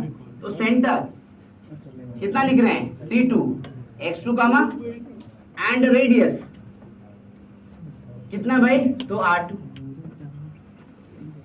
पहला फैक्ट जो हमें समझने की जरूरत है कि भाई दोनों सर्कल है कहां, कैसे है, दोनों को इंटरसेक्ट कर रहा है, टच कर रहा है, दूर है, क्या कर रहा है, हमको ये समझना है ना। तो भाई 6 तरीके से आप फिगर ड्रॉ कर सकते हैं और 6 तरीके को आइडेंटिफाई कर सकते हैं। तो भाई फिगर तो तब ड्रॉ करेंगे जब आइडेंटिफाई होगा ना। तो मैं सारा फिगर ड्रॉ करता हूँ, फिर आइडेंटिफाई करने की कोशिश करेंगे।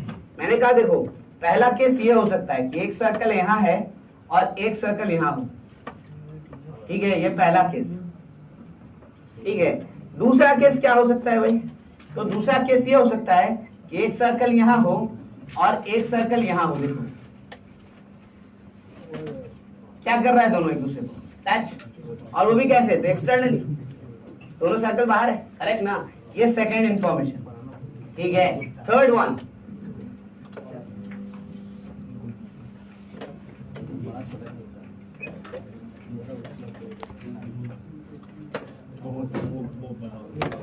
थर्ड फिगर, एक सर्कल ऐसा है और दूसरा सर्कल ऐसे कर रहा है, इंटरसेक्ट, देखो, ठीक है, ये third figure.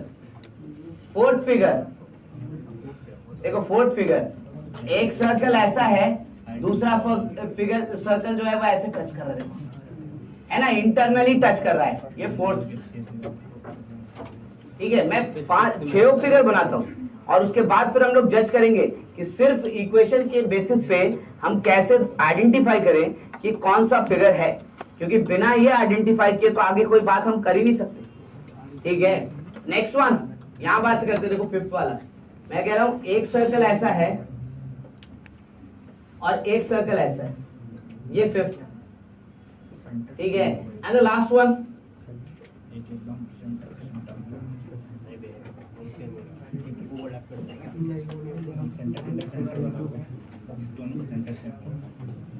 And the last one, एक सर्कल ऐसा है और दूसरा सर्कल भी ऐसा रहता है, दोनों का सेंटर सेम है, देखो सिक्स्थ वन, ठीक है। ध्यान दो प्लीज। अब ये 6 जो फिगर है, यही 6 फिगर इक्वली हमको आइडेंटिफाई करना है सिर्फ दिए हुए इक्वेशन से। तो कैसे आइडेंटिफाई करेंगे? तो हमने कहा देखो यहाँ पे हमें क्या पता है, तो सेंटर C1, यहाँ पे हमको पता है कि इसका सेंटर क्या है C2। इन दोनों को ज्वाइन कर दो, देखो क्या दिख रहा है आपको, ये यहां से यहां तक का डिस्टेंस क्या है R1, यहां से यहां तक का डिस्टेंस क्या है R1, यहां से यहां तक का डिस्टेंस R2, करेक्ट ना। तो आप देखो तो जरा सा इस केस में C1 C2 जो है ना, R1 प्लस R2 के बराबर है क्या, छोटा है बड़ा है, तो that means I can C R1 plus R2 से बड़ा है, ठीक है। अच्छा इस वाले केस में देखो ये C1 है और ये C2 है, हम अगर ज्वाइन कर दें तो बताओ तो जरा सा C1 C2 जो है वो किसके बराबर नजर आ रहा है, R1 प्लस R2, करेक्ट। ध्यान दे हमारे पास फिगर नहीं होगा, हमारे पास कंडीशन होगा चेक करने के लिए, तो हम पहले कंडीशंस लिख रहे हैं उसके बाद बातें करेंगे। यानी आई कैन सी फ्रॉम हियर कि अगर C1 C2 यानी distance between these two centres is greater then R1 plus R2, तो हम लोग क्या कहेंगे, इंप्लाइज सर्कल्स आर अपार्ट, है ना, यानी सर्कल जो है अलग अलग, दोनों एक दूसरे से कोई कनेक्शन नहीं है। अगर C1 C2 is equal to R1 plus R2 हो जाए तब, है ना, they touch each other, but कैसे, तो एक्सटर्नली, क्योंकि एक सर्कल दूसरे सर्कल से बाहर है, करेक्ट ना। So I can say this implies circles touches each other externally. ध्यान दीजिएगा ये लैंग्वेज बहुत इंपॉर्टेंट है, एक्सटर्नली। इस वाले केस में आते हैं, ये C1 ये C2, अगर ये पॉइंट को P बोल दें तो देखो तो जरा सा ये और ये डिस्टेंस, ये R1 है और ये क्या है ना। तो भाई 100% यहां से क्या है, तो C1 C2 R1 plus R2 के बराबर, बड़ा तो नहीं है, C1 C2 R1 plus R2 के बराबर है क्या, तो क्या है उससे, भाई ऑब्वियस है, ट्रायंगल बना रहा है। देखो ट्रायंगल में एक साइड क्या है R1, दूसरा साइड क्या है R2 और तीसरा साइड क्या है C1 C2। तो ट्रायंगल का रूल क्या है, sum of any two side is greater than the, तो R1 प्लस R2 तो बड़ा ही ना होगा, तो 100% रूल के अनुसार C1 C2 must be less than R1 plus क्या होगा ना। लेकिन ट्रायंगल का एक रूल और है, sum of any two side is greater than the third side and difference of any two side is less than the third side, correct ना।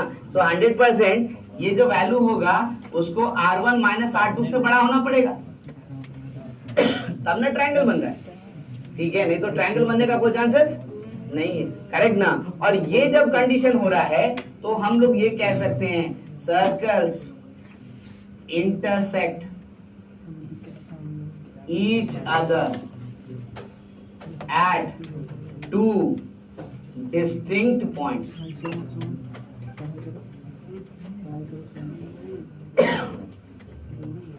ठीक है, इस वाले केस को देखो, C1 यहाँ है, C2 यहाँ है, इन दोनों को ज्वाइन करो, ठीक है ना। You can observe the scene कि भाई हो क्या रहा है, यहाँ से ये C1 से लेकर के यहाँ तक का डिस्टेंस ये कितना है R1। अच्छा यहाँ C2 से लेकर के यहाँ तक का डिस्टेंस ये क्या है R2। So can you tell me what is C1 C2, R1 minus, है ना। तो आई कैन राइट लाइक, यहाँ से सिचुएशन है C1 C2 is equal to mod of R1 minus, modulus क्यों लिख दिए, तो हमें नहीं पता ना कौन सा रेडियस बड़ा होगा कौन सा छोटा होगा, बट C1 C2 तो डिस्टेंस है, तो मैग्नीट्यूड ना बराबर होना चाहिए, करेक्ट ना। तो इस बार जब बराबर हुआ, देखो पिछली बार बराबर हुआ था तो सर्कल टचेस ईच अदर, इस बार फिर बराबर हुआ तो सर्कल टचेस ईच अदर, पिछली बार एक्सटर्नली, इस बार इंटरनल, है ना। So we can say this implies circles touches each other internally, that is important. अब एक सीक्वेंस देखो, शायद आपको ये बात समझ में आए।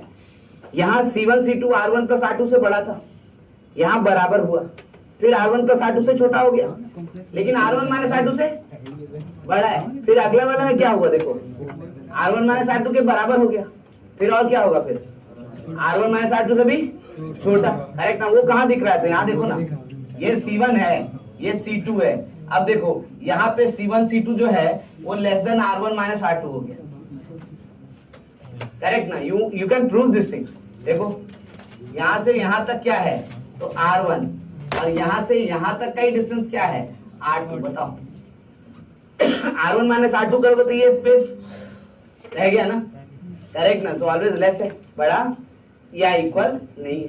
सो वी कैन से, इसका मतलब one circle lies completely inside other, correct. ध्यान रखिएगा ये केस सिर्फ और सिर्फ किसके लिए, तो C1 C2 जो है वो R1 माइनस R2 से छोटा हो, लेकिन C1 C2 जीरो के बराबर, हाँ C1 C2 जीरो यहाँ है, देखो C1 भी यही और C2 भी, यानी कोसेंट्रिक, करेक्ट ना। ये स्पेशल केस हो गया, करेक्ट ना। इंप्लाइज सर्कल्स आर कोसेंट्रिक,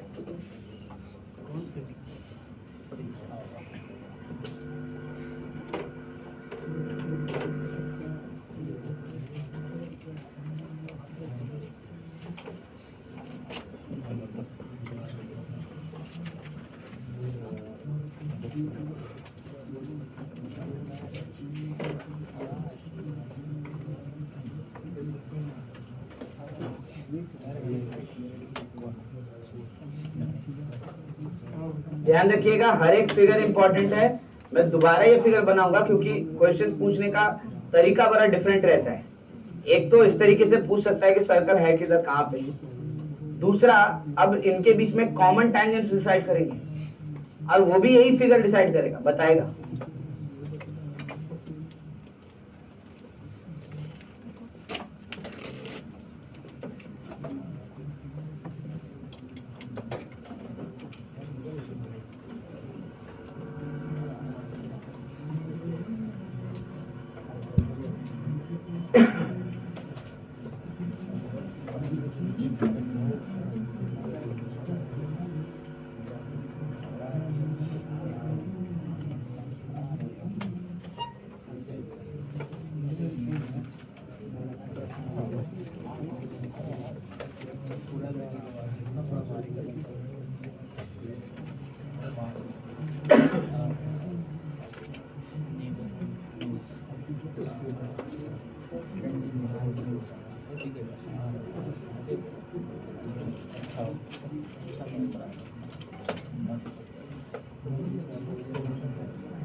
ध्यान रखिएगा, इंफॉर्मेशन के थ्रू हम लोग विजुलाइज करने की कर रहे हैं कोशिश फिगर को। क्वेश्चंस डायरेक्ट भी पूछा जा सकता है यहाँ से भी, ठीक है। मैं एक क्वेश्चन पिक भी कर सकता हूँ, लेकिन थोड़ा वेट कर रहा हूँ क्योंकि किसी सीक्वेंस को तोड़ने से याद होना थोड़ा डिफिकल्ट हो जाएगा। क्वेश्चन तो अटेम्प्ट फिर भी हो जाएगा, एक बार पर हम सीक्वेंस को अपना ब्रेक करें तब हमको ये पूरा सीक्वेंस एक बार में समझ में आए। मैं वहां तक लेके चलता हूँ, उसके बाद क्वेश्चंस की बातें करेंगे हम।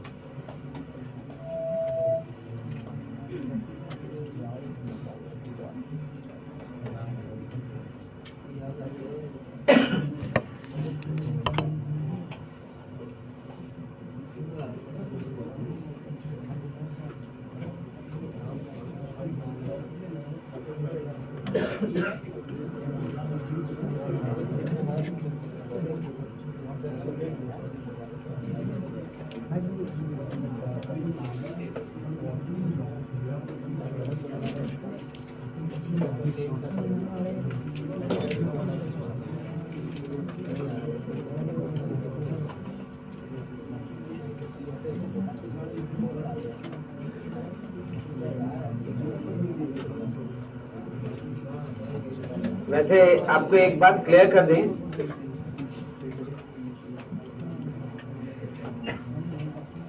आप DTS 2 तक रेडी हैं, इंडियन DTS 3 में भी कुछ दूर तक तो आज हम लोग डिस्कस कर ही लेंगे, ठीक है ना।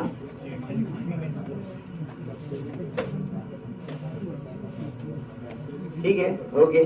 DTS 2 तक आप रेडी हैं, नेक्स्ट क्लास में DTS 2 तक अटेम्प्ट करके रखिएगा। Will try to discuss up to DTS 2, ठीक है ना, क्योंकि इस बार डिस्कशन जो है साथ साथ पैरेलल लेके चलेंगे, है ना, पीछे नहीं छोड़ेंगे। नहीं तो दिक्कत होता है ये क्या कि पूरा थियरी करवा देने के बाद DTS उठाने का मतलब, बहुत आदमी प्रैक्टिस किया नहीं साथ में, वो भूल गया क्या था क्या नहीं, फिर वो चैप्टर उठाता भी नहीं क्लास नोट्स को, ऐसे ही कोशिश करते रहे क्वेश्चंस को, वो डिफिकल्ट हो जाएगा।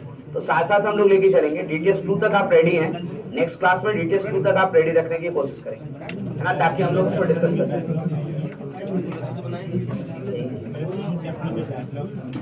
ओके, नाउ प्लीज थोड़ा ध्यान दो।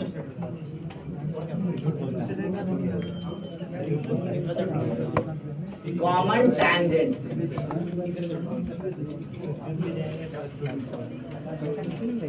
हम लोग रिलेशन बिटवीन टू सर्कल्स पढ़ रहे हैं, pay attention. Relation between two circles पढ़ रहे हैं। पहला काम तो यही किए कि थोड़ा विजुलाइज करने की कोशिश की कि दो सर्कल अगर दिया हुआ है तो दोनों सर्कल की स्थिति क्या होगी। भाई दोनों अपार्ट होगा, इंटरसेक्टिंग होगा, टच करेगा एक्सटर्नली या इंटरनली, या बिल्कुल टच नहीं कर रहा है, ये सब चीज समझने की कोशिश की।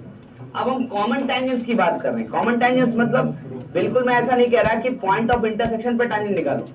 इसके कहने का मतलब है कि टैंजेंट जो होगा कुछ ऐसा होगा। देखो एक सर्कल ऐसे है, ऐसे सर्कल एक टैंजेंट है, और दूसरा सर्कल ऐसे। सर्कल टच भी नहीं कर रहा है एक दूसरे को, लेकिन एक लाइन है जो दोनों ही सर्कल पे क्या है, टैंजेंट, करेक्ट ना।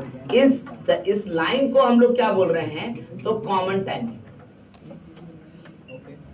है ना, इसको हम लोग बोल रहे हैं कॉमन टैंजेंट, ठीक है। अब कॉमन टैंजेंट भी दो तरीके का होता है ना, किसमें कितना कॉमन टैंजेंट बन पाएगा, पहला क्वेश्चन तो वही अराइज होता है, बाद में कॉमन टैंजेंट के इक्वेशन। तो पहले तो किसमें कितना कॉमन टैंजेंट बन पाएगा, तो पहले कॉमन टैंजेंट होता कितने तरीके का है, तो दो तरीके का। एक तो देखो ये वाला, जिसके अंदर आपको दिख रहा है कि सेंटर C1 और सेंटर C2 टैंजेंट के सेम साइड है ना। और एक ऐसा बनेगा, देखो ये सर्कल है, ये टैंजेंट है, और दूसरा सर्कल इधर देखो। अब देखो C1 इधर है तो C2 इधर, ठीक है। तो दो टैंजेंट हमारे पास बन सकता है दो तरह का। एक जिसके एक ही साइड में सेंटर हो, वहां पे क्या हो रहा है, बोलने के बाद भी नहीं समझ में आ रहा है बात, लास्ट टाइम है, जगह नहीं चेंज करेंगे, सीधा क्लास से बाहर कर देंगे।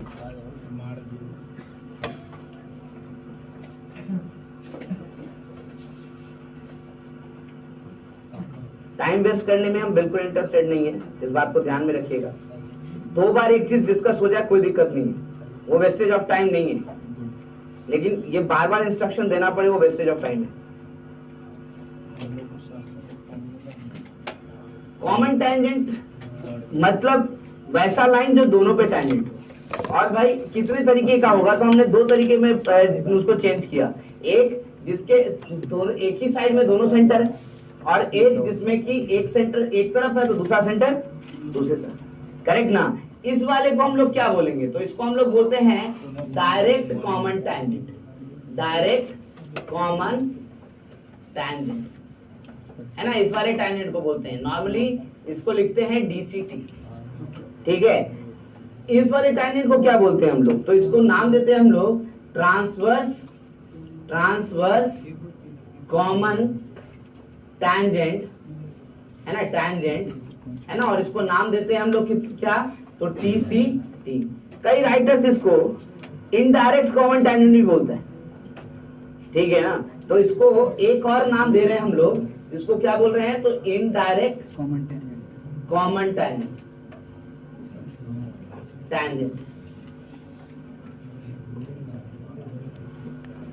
ठीक है। तो दो तरीके का हमारे पास टैंजेंट है, नॉर्मली DCT और TCT, है ना। डेफिनेशन अगर देना चाहें तो हम लोग डेफिनेशन भी दे सकते हैं। क्या बोलेंगे, what is DCT, the common tangent है ना, for which the centre of the circle lies on the same side is known as direct common.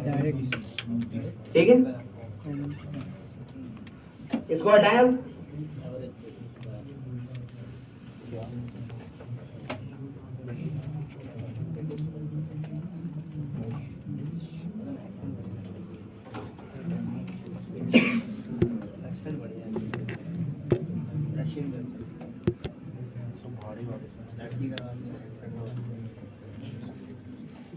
Direct common tangent है ना, इसका definition the common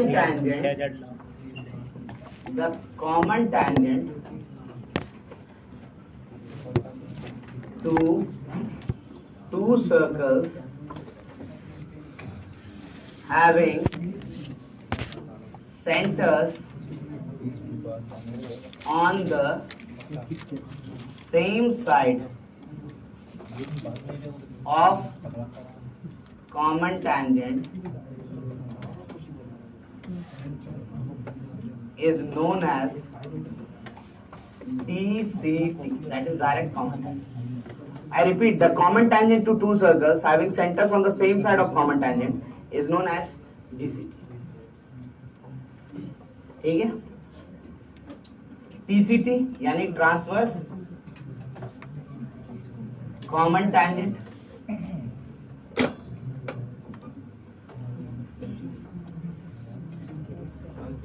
the common tangent to two circles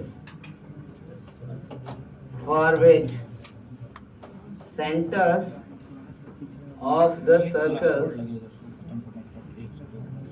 lies on opposite side is known as TCT, that is transverse common tangent. ध्यान दें, नाम के पीछे इतना bifurcation क्यों कर रहे हैं, तो क्वेश्चंस ये भी पूछता है कि भाई हम आपको दो इक्वेशन दे रहे हैं, इसका कितना डीसीटी बनेगा कितना टीसीटी बनेगा ये बताओ, तो पूरा कैलकुलेशन चाहिए और इसमें सिर्फ विजुअलाइजेशन ही है, उससे ज्यादा कुछ भी नहीं है। बाद में इक्वेशंस निकालेंगे, इक्वेशंस भी निकालना है, ठीक है ना, लेकिन इक्वेशंस बाद में निकाले, पहले तो ये पता करेंगे कितना डीसीटी और कितना टीसीटी, दोनों निकालने का तरीका भी अलग है।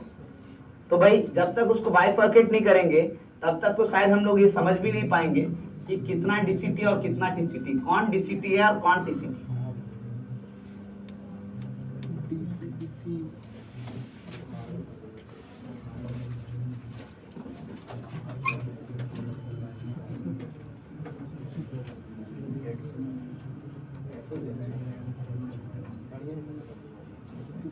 फिर से फिगर ही बनाएंगे हम, है ना, लेकिन थोड़ा सा इस बार आइडिया चेंज रहेगा। इस बार आइडेंटिफाई करने के लिए सर्कल्स को नहीं, कॉमन टैंजेंट आइडेंटिफाई करने, है ना, इसलिए थोड़ा ध्यान से देखेंगे फिगर को, शायद सारी बातें समझ में आ जाए आपको। गिवन क्या होगा भाई कॉमन टैंजेंट आइडेंटिफाई करने के लिए, तो फिर वही दोनों circle, circle 1 and second circle 2, यानी इसके अलावा और कुछ नहीं दिया होगा, सर्कल का इक्वेशन। फिर पहली बार में अगर सर्कल 1 को हम x माइनस x1 का whole square, y minus y1 का whole square equal to y1 square लिख रहे हैं, और सर्कल 2 को x माइनस x2 का whole square plus y minus y2 का whole square is equal to r2 का स्क्वायर लिख रहे हैं, तो हमें पता क्या है, तो सेंटर एंड क्या, रेडियस। मतलब इसके अलावा हमारे पास कोई जानकारी नहीं है और हमसे पूछ रहा है कि कितना कॉमन टैंजेंट्स होगा। तो भाई ये दोनों इंफॉर्मेशन से हम कम फिगर तो आइडेंटिफाई कर सकते हैं सर्कल का। जरा देखो ध्यान से, पहला सर्कल हम बना रहे हैं ऐसे, है ना, यहाँ एक टैंजेंट, दो टैंजेंट, दूसरा सर्कल बना रहे हैं यहाँ पे, है ना, कितना कॉमन टैंजेंट दिख रहा है यहाँ पे, दो, और ये दोनों किस नेचर का है, टीसीटी है टीसीटी है, डीसीटी, है ना, दिख रहा है कि देखो इसका सेंटर C1, इसका सेंटर C2, दोनों इस लाइन के भी सेम साइड है, इस लाइन के भी, तो दोनों डीसीटी है। भाई यहीं पर हम ऐसे भी बना सकते हैं ना, देखो, और यहां पर भी बना सकते थे, नहीं बना सकते हैं, करेक्ट। तो कितना आया 4, 2 डीसीटी और 2 है ना। और ये कैसे आइडेंटिफाई करेंगे, तो हम कहेंगे C1 C2 अगर R1 प्लस R2 से बड़ा है तो इसका मतलब 4 कॉमन टैंजेंट्स है ना, 2 DCT प्लस 2 DCT है। ये ध्यान रखिएगा क्योंकि क्वेश्चन कब क्या बाइफरकेट करेगा हमें नहीं पता, लेकिन ये जरूर लिखिए। C1 C2 greater than R1 plus R2, so how many common tangents? 4, 2 DCT and 2 DCT.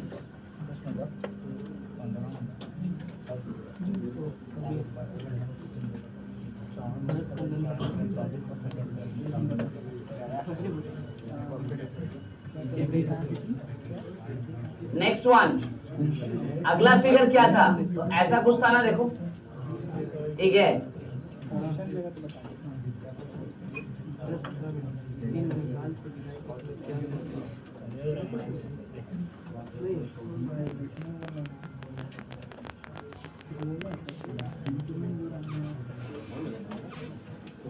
ऐसे ही फिगर है करेक्ट ना, सर्कल टचिंग ईच अदर।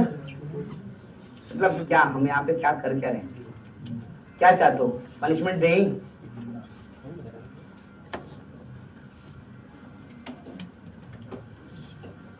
मतलब हम रुक करके जरूर बातें कर सकते, कोई दिक्कत नहीं है, उसे फिर तुम ही लैग करोगे।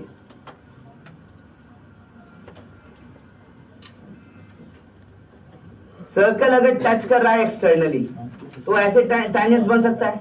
स्टिल आप देखो कि यहाँ पर ये दोनों जो टैंजेंट है, ये दोनों टैंजेंट कैसा दिख रहा है, तो ये C1 है, ये C2 है, ये दोनों टैंजेंट्स क्या दिख रहा है, DCT, करेक्ट ना। और TCT बनाना चाहे तो एक लाइन बनेगा ऐसे, देखो करेक्ट ना। सो आई कैन सी, यहां से कह सकते हैं कि C1 C2 अगर R1 प्लस R2 के बराबर हो, है ना, टचिंग एक्सटर्नली, तो क्या होगा, तो इंप्लाइज 3 कॉमन टैंजेंट्स, ठीक है, 2 DCT और प्लस 1।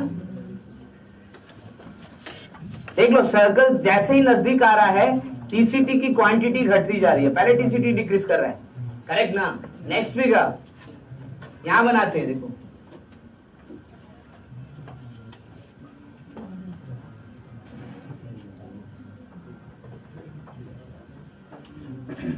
नाउ टेल मी, यहाँ TCT कहां बनाए,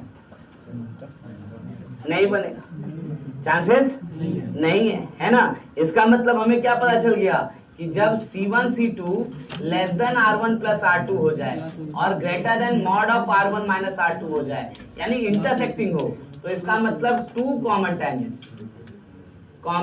टैंजेंट्स है ना, 2 DCT और प्लस 0 TCT।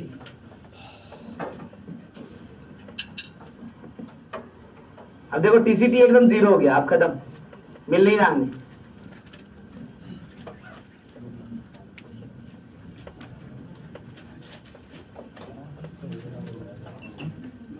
नेक्स्ट फिगर कौन सा था भाई, तो नेक्स्ट फिगर था ये वाला, देखो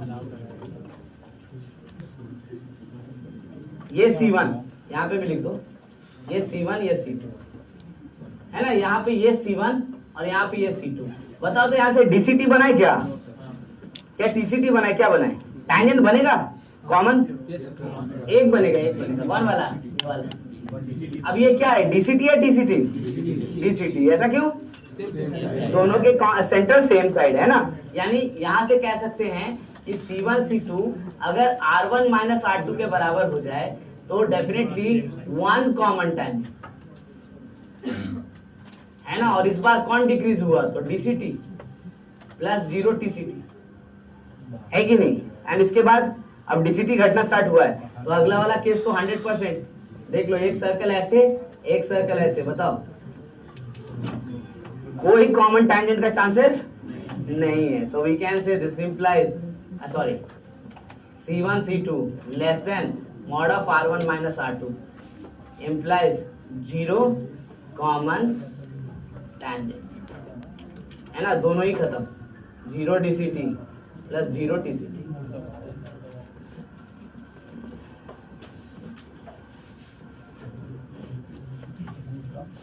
ध्यान रखिएगा, डीसीटी टीसीटी निकालने का तरीका दोनों में डिफरेंट होता है। तो सब जब भी क्वेश्चन पूछेगा तो पहला काम तो यही है कि आइडेंटिफाई करें कि कितना डीसीटी कितना टीसीटी। कई बार तो क्वेश्चंस देखोगे कि मैच द फॉलोइंग बना देगा, इक्वेशन दे देगा और उधर में ऑप्शन दे देगा कि कितना डीसीटी और कितना टीसीटी, मैच कीजिए। तो जब तक ये पूरे फिगर्स को आइडेंटिफाई नहीं करेंगे तब तक तो बिल्कुल ही बता नहीं पाएंगे। तो फिगर याद रखना है अलॉन्ग विद कंडीशंस याद रखना है। कंडीशंस भूले तो भी गड़बड़।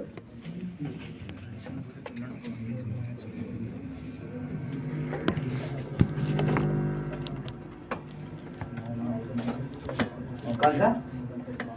वो तो फिर सेम ही है ना बात। इसे छोटा भी जीरो के आप क्या घटेगा, -1 थोड़ी हो सकता है। जीरो तो जीरो खत्म।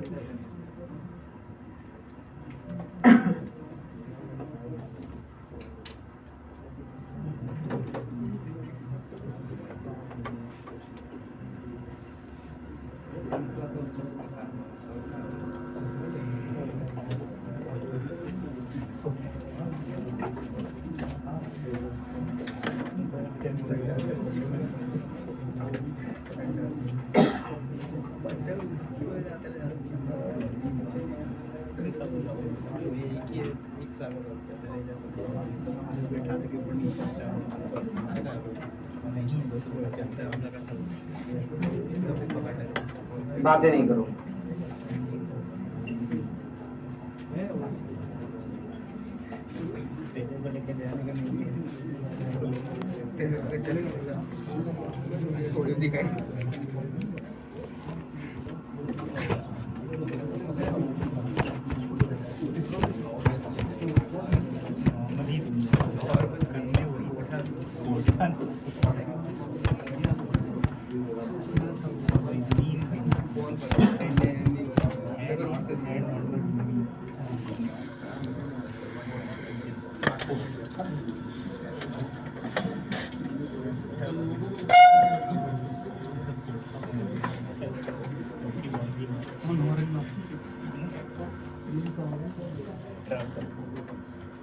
ये कॉलम क्लियर करे क्या?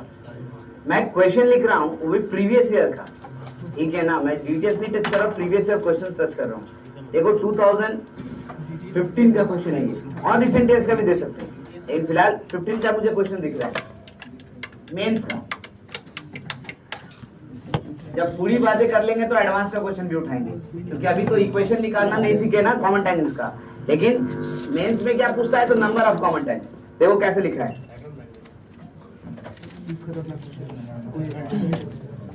the number of common tangents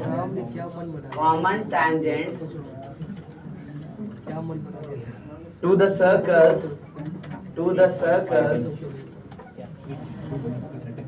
x square plus y square minus 4x minus 6y minus 12 equal to 0 and x square plus y square plus 6x plus 18y plus 26 is equal to 0 is options लिख दें 1 2 3 4। Obvious सी बात है, maximum 4 ही हो सकता है ना, उससे ज्यादा जा नहीं सकता।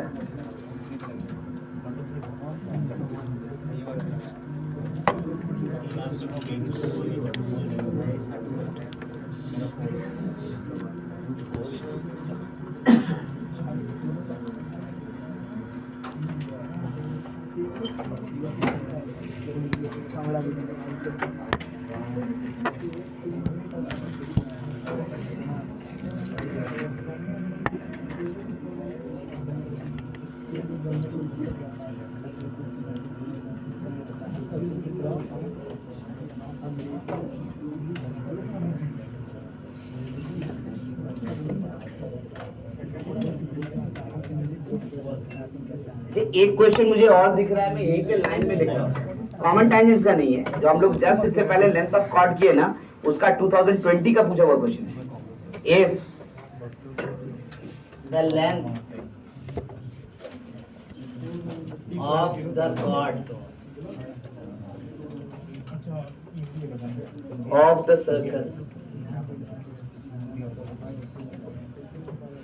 x square plus y square is equal to r square, r greater than 0, along the line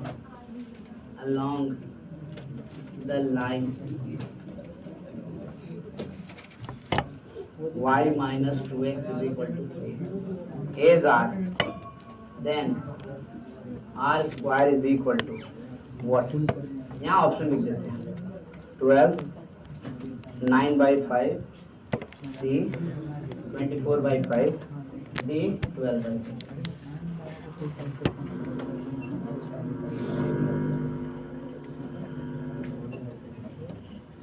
यानी जो हम डिस्कस किए हैं उस पे आपको क्वेश्चंस और मेंस का दिखा रहे हैं, एडवांस का भी आप नहीं बोल सकते। पहले का आंसर 3 आया, ठीक है, हम लोग निकाल के देखते हैं।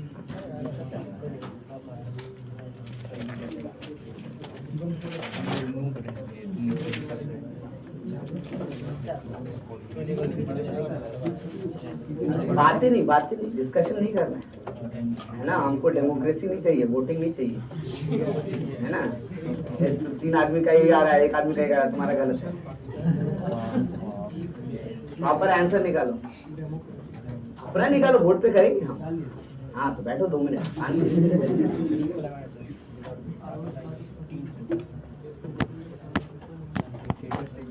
नेताजी बनने का जरूरी नहीं है ना, अपने से ज्यादा समाज का चिंता वो दिखाने के लिए।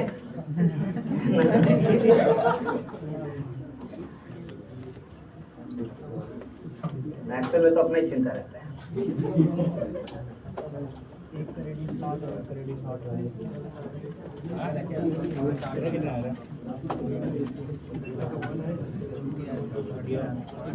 आई होप पहला वाला तो अभी तक आ गया होगा सबका।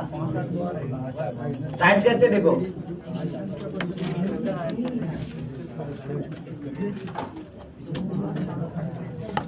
Solution to question number 1। पहला सर्कल का क्वेश्चन है x square plus y square. अब प्लीज ध्यान दो, बातें नहीं। -4x - 6y -4x - 6y plus 12 है, -12 है, -12 इक्वल टू 0। यहाँ से सेंटर बताओ C1 2, 3 एंड रेडियस R1 √4 + 9 + 12 कितना हो गया? है ये निकल गया। Next one, second circle x square plus y square, ये तो होगा ही। आगे देखो 6x + 18y plus 6x + 18y plus 26 equal to, यहाँ से स्टार्ट करो C2 कितना हो जाएगा? -3, करेक्ट ना, एंड R2 9 + 81 - 26 कितना हो गया? देखो तो 90 - 26 64, यानी कितना आ गया? सो ध्यान दो, सही बातें नहीं। C1 C2 सबसे पहले रूट अंडर कितना हो गया? तो 2 + 3 यानी 5 का स्क्वायर, 3 + 9 यानी 12 का स्क्वायर, कितना हो गया? आ गया ना। अच्छा अब R1 + R2 5 + 8 यानी कितना हो गया? लो अब मतलब अगर कुछ और होता तो R1 - R2 निकालते, लेकिन यहाँ निकालने की जरूरत नहीं है। तो I can see C1 C2 is equal to R1 + R2 implies 3 common.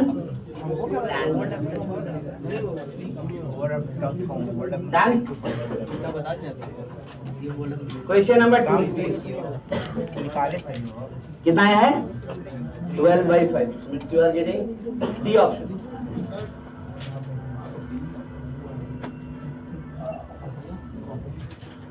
और ये दोनों पूछा हुआ क्वेश्चन है, कोई भी बात इररेलेवेंट नहीं है, थोड़ा ध्यान दोगे। हम सीक्वेंस कहीं बीच में ब्रेक नहीं करना चाहते, इसलिए हम बीच में क्वेश्चन पुट अप नहीं कर रहे हैं। लेकिन जहां एक बार पूरा टेक्स्ट खत्म होगा, will show you the things, और इसलिए चाह रहे हैं कि आप प्रैक्टिस करो, साथ साथ डिस्कशन भी करेंगे।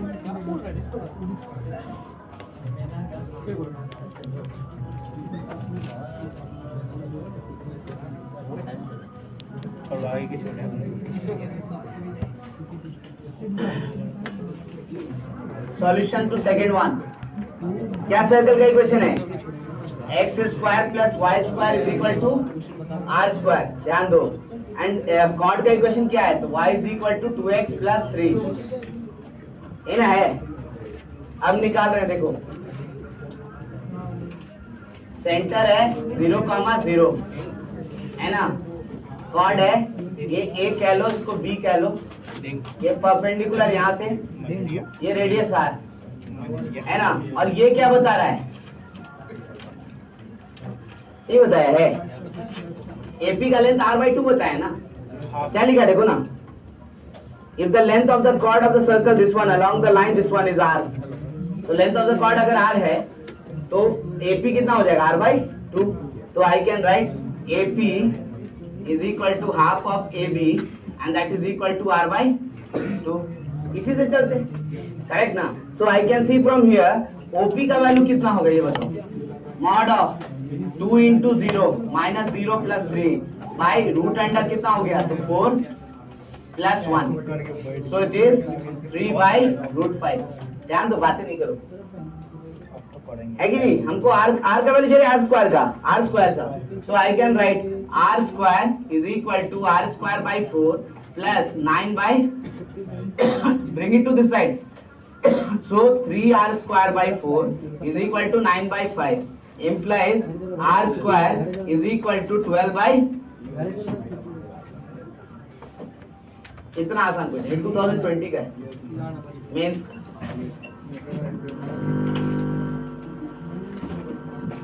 आप सिर्फ कॉन्सेप्ट देखिए कैसे टच कर रहे हैं, आप ऊपर भी रिवाइज किए तो मेंस में टेंशन नहीं है, एडवांस में थोड़ा डेप्थ में देखना पड़ेगा।